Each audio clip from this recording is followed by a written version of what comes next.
friends, praise the Lord. എല്ലാ കൂട്ടുകാർക്കും price ടാക്സിലേക്ക് സ്വാഗതം. നമുക്ക് ഇന്നത്തെ വാക്യം നോക്കിയാലോ?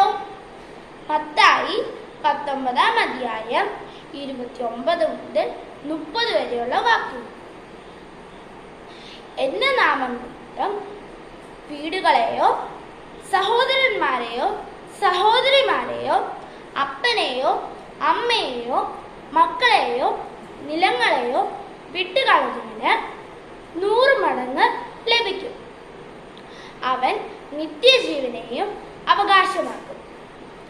എങ്കിലും മൂപ്പന്മാർ പലർ പിമ്പന്മാരും പിമ്പന്മാർ മുമ്പന്മാരും ആകും. ഇത്രയുള്ള നമ്മുടെ വീഡിയോ. ഇഷ്ടപ്പെട്ടാൽ ലൈക്ക് ചെയ്യണം, ഷെയർ ചെയ്യണം, സബ്സ്ക്രൈബ് ചെയ്യണം. കൂടുതൽ നോട്ടിഫിക്കേഷൻ കിട്ടാൻ ബെൽ ബട്ടൺ ക്ലിക്ക് ചെയ്യണം. അടുത്തൊരു പുതിയ വീഡിയോ